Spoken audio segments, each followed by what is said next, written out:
जय हिंद दोस्तों। आज हम लोग देखेंगे हिस्ट्री का सेकंड क्लास। हम लोगों ने फर्स्ट क्लास में देखा था फादर ऑफ हिस्ट्री किसे कहा जाता है, इन्हें फादर ऑफ हिस्ट्री किसने कहा था, ये किस देश से आए थे। आज हम लोग उसी के सेकंड क्लास को देखते हैं। हम लोगों ने पढ़ा था प्राक ऐतिहासिक काल के बारे में। प्राक ऐतिहासिक काल को हम लोगों ने 3 खंड में बांटकर पढ़ा था। पहला खंड था दोस्तों पूरा पाषाण काल। प्राक ऐतिहासिक काल में मानव सबसे ज्यादा पत्थरों का यूज करता था, इसलिए पाषाण काल और 3 खंड में बांटते हैं। पहला पूरा पाषाण काल, दूसरा मध्य पाषाण काल और तीसरा क्या है दोस्तों, आप लोगों ने लास्ट क्लास किया होगा तो आपको याद होगा नव पाषाण काल। नव पाषाण काल आप लोग देखे होंगे दोस्तों, पाषाण को ही लिथ कहा जाता है। पत्थर को क्या कहते हैं दोस्तों, लिथ। तो पूरा पाषाण काल का एक और नाम या तो अन्य नाम क्या है, तो पूरा पाषाण काल का अन्य नाम पैलियोलिथ है। पूरा पाषाण काल का अन्य नाम पैलियोलिथ है। मध्य पाषाण काल का अन्य नाम माइक्रोलिथ है। मध्य पाषाण काल का अन्य नाम माइक्रोलिथ होता है तथा नव पाषाण काल का अन्य नाम नियोलिथ या तो इसे ही मेघालिथ भी कहा जाता है। आप लोग इसका अदर नाम अर्थात एक और नाम जरूर याद रखिएगा। कभी कभी ऑब्जेक्टिव यही बनता है, पैलियोलिथ किस काल को कहा जाता था, माइक्रोलिथ किस काल को कहा जाता था। तो आप लोग याद रखिएगा, पैलियोलिथ पूरा पाषाण काल, माइक्रोलिथ मध्य पाषाण काल, मेघालिथ नव पाषाण काल।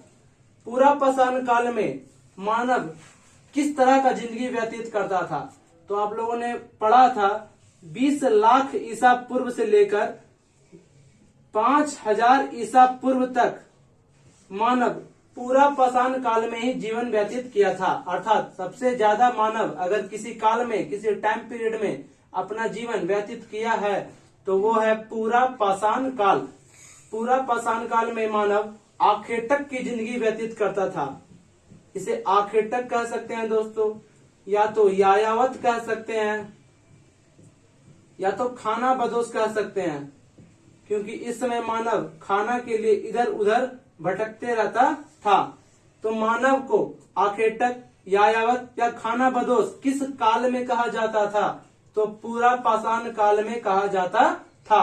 मानव का इस काल में सबसे बड़ी उपलब्धि क्या थी, सबसे बड़ी उपलब्धि मानव का पूरा पाषाण काल में क्या था, तो इस काल में मानव ने सबसे पहले आग की खोज की थी। आग का खोज किस काल में हुआ था दोस्तों, पूरा पाषाण काल में। पूरा पाषाण काल में आग का खोज हुआ था। पूरा पाषाण काल का महत्वपूर्ण स्थल कौन कौन सा है जो भारत में स्थित है, तो पूरा पाषाण काल का स्थल है दोस्तों अतिरम पक्कम। अतिरम पक्कम ये तमिलनाडु राज्य में है दोस्तों। अतिरम पक्कम हो गया। आपने सुना होगा भीमबेटका की गुफाएं।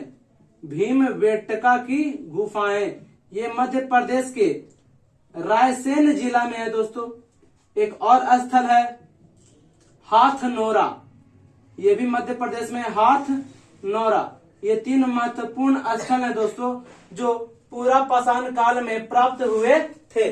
आप लोग याद रखिएगा, अतिरम पक्कम जो तमिलनाडु राज्य में है, भीमबेटका मध्य प्रदेश में है, हाथनोरा मध्य प्रदेश में ही है। आप लोग तमिलनाडु वाला जरूर याद रखिएगा, क्योंकि दिल्ली पुलिस में ये पूछा था तमिलनाडु में निम्नलिखित में से कौन सा ऐसा शहर स्थित है जो पाषाण काल से संबंधित है, तो उसका आंसर था दोस्तों अतिरम पक्कम। नेक्स्ट होता है मध्य पाषाण काल या तो माइक्रोलिथ। इस काल में मानव का उपलब्धि, सबसे बड़ी उपलब्धि पशुपालन थी तथा कृषि था।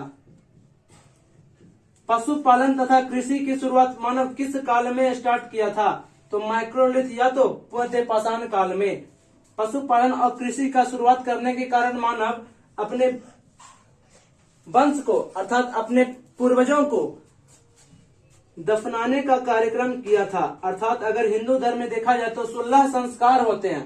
16 संस्कार में से सबसे 16वां संस्कार संस्कार दाह संस्कार होता है, यानी कि दाह संस्कार या तो दफनाना, ये सब मानव किस काल में प्रारंभ किया था? तो दाह संस्कार को ही बोलते हैं अंत्योष्टि कार्यक्रम। अंत्योष्टि कार्यक्रम, अंत्योष्टि कार्यक्रम का शुरुआत मानव माइक्रोलिथ में स्टार्ट किया था या तो मध्य पाषाण काल में प्रारंभ किया था। इस काल के महत्वपूर्ण स्थल कौन कौन से हैं? तो इस काल के महत्वपूर्ण स्थल हैं दोस्तों राजस्थान के